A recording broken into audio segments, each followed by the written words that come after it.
Mon 20e anniversaire restera définitivement gravé comme un souvenir inoubliable. En premier lieu, parce que c'est le premier anniversaire que je fêtais de nuit en ville, et en second, sachant que mes copains et moi étions tous trop fauchés pour dépenser de l'argent quelque part, nous nous contentions donc de picoler dans le parc ou dans l'une de nos chambres. Alors que, pour mon 20e anniversaire, on s'est offert une vraie soirée. Inutile de dire que ce fut l'une des meilleures nuits de ma vie. J'ai toujours été un peu nerveux à l'idée de sortir en boîte de nuit, car j'ai entendu des histoires d'horreur à propos de gens qui sont piqués à leur insu, ou sur lesquels on jette des verres, ou encore d'autres qui se font malmener par des videurs. Mais en fin de compte, nous avons fini par passer une bonne nuit relativement contrôlée.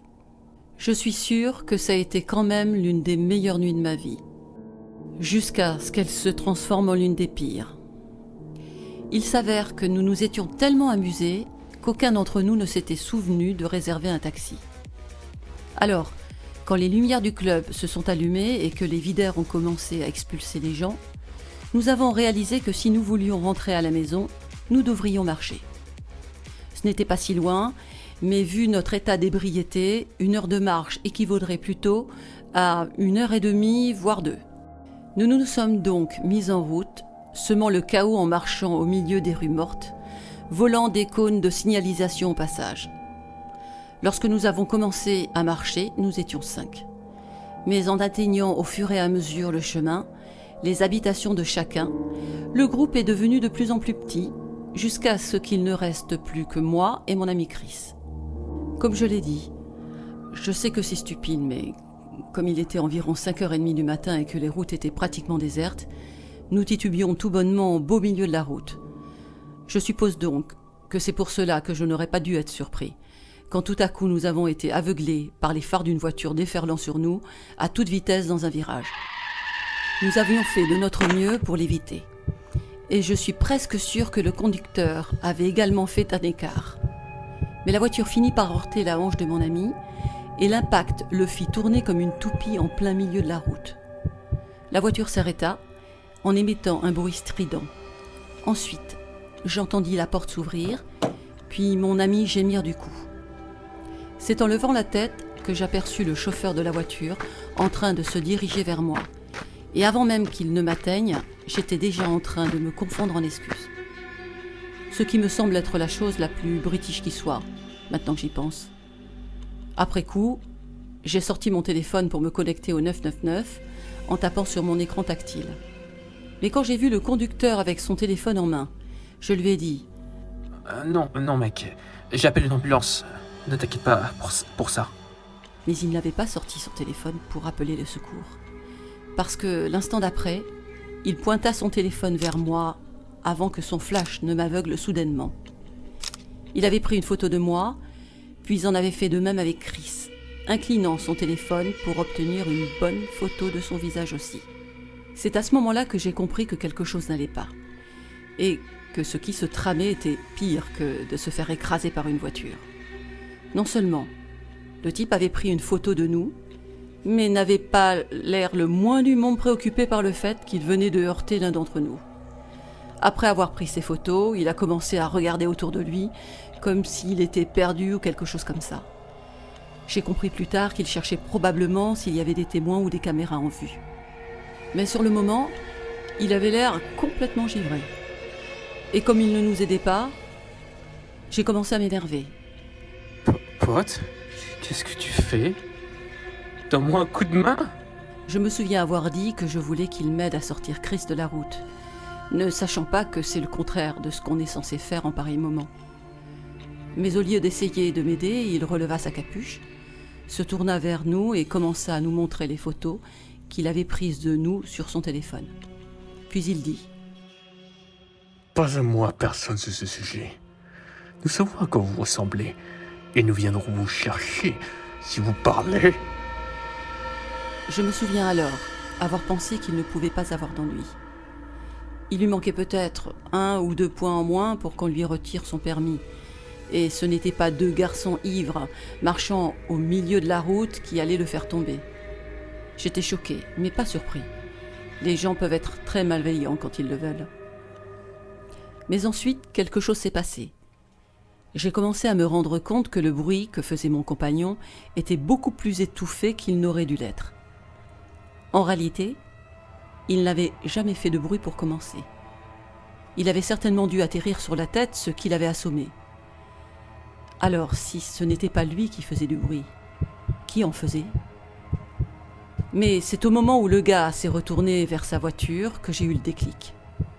Les gémissements étouffés ne provenaient pas de mon compagnon. Ils provenaient du coffre de la voiture de ce type.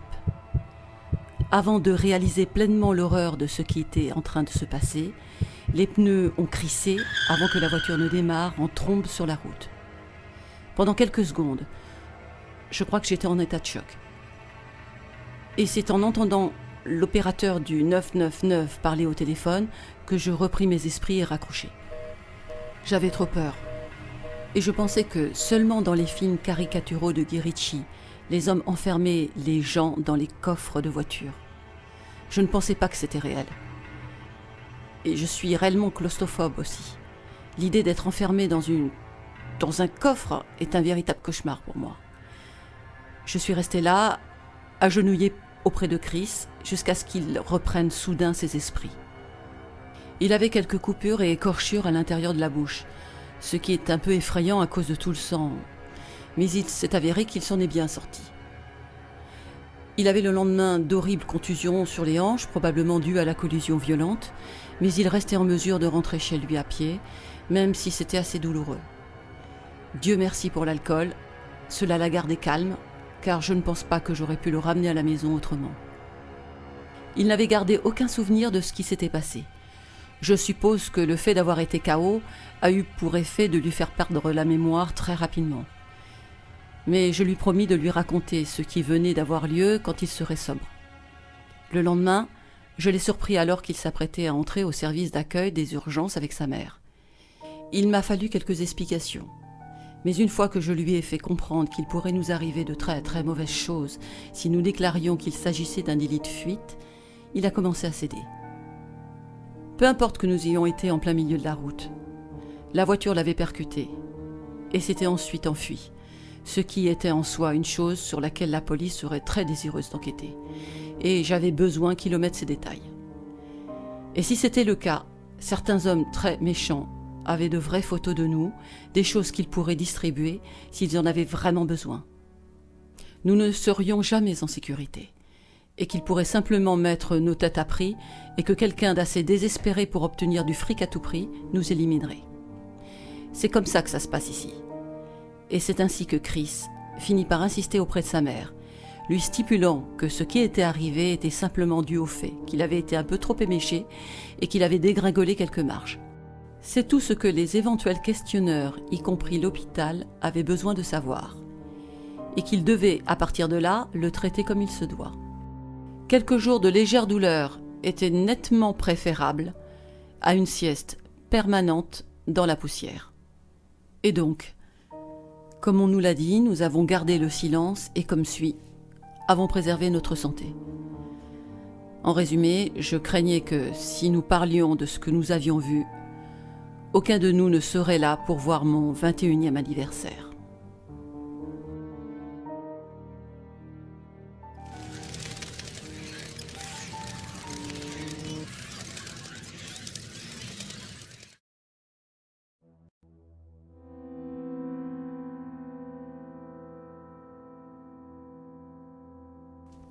Je suis allée à la fête d'anniversaire de mon ami Connor, le mois dernier, et j'ai encore beaucoup de difficultés à surmonter ce qui m'est arrivé durant cette fête. Depuis lors, je ne parviens plus à dormir correctement, et qui plus est, même les somnifères que le médecin m'a prescrits ne m'aident pas. J'espère vraiment que quelqu'un pourra m'aider à avaler tout ça. Donc Connor, pour son 17e anniversaire, avait organisé une grande fête chez Domino. Et Connor et ses parents avaient mis le paquet en réservant l'intégralité du resto pour la nuit. En plus, c'était une fête à thème. Le thème était 5 nuits chez Freddy, qui est l'un de ses jeux vidéo d'horreur préférés. Soit dit en passant, nous nous étions bien amusés à choisir et à préparer ce que nous allions porter. C'est ainsi que j'optais pour un choix différent de celui de mes amis, en choisissant le costume d'agent de sécurité de nuit. C'était également beaucoup moins cher. Pour qui ne connaît pas ce jeu, vous êtes censé être un gardien de sécurité qui doit survivre la nuit, tandis qu'un tas d'animatroniques essaie de vous tuer. Un de ces animatroniques est un ours effrayant nommé Freddy Fazbear. Donc, le soir de la fête, j'étais arrivé au local Domino aux alentours de 9h. J'y avais salué tous mes amis, puis j'avais pris un verre. Après avoir dansé, joué à des jeux virtuels et mangé de la pizza, j'aperçus la mère de Connor qui me faisait signe.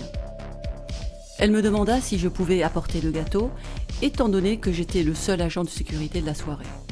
J'avais trouvé l'idée géniale, parce qu'il était presque minuit, ce qui correspondait au moment du jeu où les animatroniques commencent à s'animer et à vous pourchasser. Je me suis donc dirigé vers la cuisine pour me préparer. Alors que je marchais dans le couloir de la cuisine, les yeux rivés sur mon téléphone, j'avais percuté quelque chose de beaucoup plus grand que moi. Je levai les yeux et vis quelqu'un en costume de Freddy Fazbear. J'étais confus, parce que nous avions tous décidé que Connor serait le seul à porter le costume de Freddy, qui est l'un des principaux personnages du jeu. Et la raison pour laquelle j'étais confus, c'est parce que je venais de voir Connor danser dehors, avec la tête de Freddy posée sur une table. Ainsi, j'interrogeai Connor pour comprendre comment il se faisait qu'il soit arrivé si vite dans la cuisine. Et conjointement, je réalisais que cela ne pouvait être en aucun cas Connor, sachant qu'il n'existe qu'une seule entrée pour accéder à la cuisine, et que celle-ci est située côté restaurant. D'autre part, ce Freddy était beaucoup plus grand que Connor. De voir ce gars qui se tenait juste là, immobile, ça m'a vraiment fait flipper. Puis j'ai entendu la chanson du générique qui était mon signal pour sortir avec le gâteau d'anniversaire. Mais au lieu de me laisser passer, le Freddy s'était jeté sur moi et m'avait plaqué au sol. Là, j'ai commencé à crier. Puis, nonobstant, je réussis à me relever, puis à filer illico vers la sortie. On a immédiatement appelé la police, mais tout ce qu'elle a réussi à trouver était le gâteau d'anniversaire écrasé contre le mur et un énorme couteau au sol.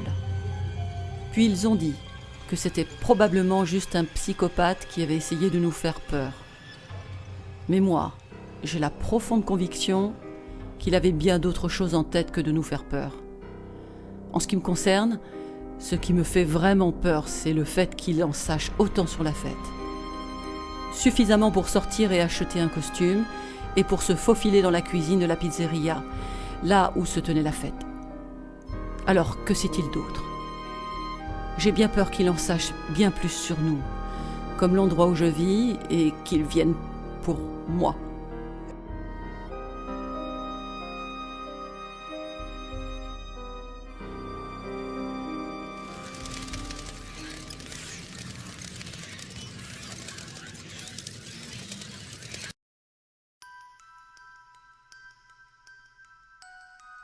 Le 7 juillet 2016 fut une belle journée d'été. Et c'était le jour du premier anniversaire de mon plus jeune fils. Alors, ma sœur, son fils, mes 3 garçons et moi, nous étions rendus dans notre parc local. Nous vivons dans une petite ville, donc surveiller nos enfants de très très près n'est pas une nécessité absolue. En arrivant au parc, j'avais remarqué la présence d'une Ford Explorer rouge. Cela ne voulait pas dire grand-chose parce que, de l'autre côté, il y a aussi un terrain de golf. Mais toutefois, la voiture rouge se démarquait. Ma sœur et moi nous sommes rapprochés de la Ford Explorer rouge parce que nos enfants étaient en train de s'amuser là-bas avec quelques jouets. Mais soudainement, j'entends mon fils aîné prendre la parole. « Oui, j'aimerais bien voir ton chiot !» C'est en tournant légèrement la tête pour pouvoir regarder sans trop me faire remarquer que je constatais que la porte de la Ford Explorer rouge était ouverte, juste un peu. Mais immédiatement après, mon sang ne fit qu'un tour, lorsque je compris que la voiture n'avait pas de plaque d'immatriculation. Et ensuite, j'entendis mon fils poursuivre en disant « Laisse-moi le dire à maman pour qu'elle voie le petit chien !» Attention, je n'étais qu'à environ 8 mètres de lui, quand il s'est approché pour me demander si je voulais voir aussi le chiot. Juste à ce moment-là, la porte rouge s'est brusquement refermée pour se précipiter hors du parking, avant même que je puisse me lever. J'ai fait un signalement à la police, mais rien n'en est jamais sorti. Tout ce que je sais, c'est que je suis très reconnaissante que mon fils ait voulu me montrer le petit chien. Pas un mot à personne sur ce sujet. Nous savons à quoi vous ressemblez et nous viendrons vous chercher si vous parlez.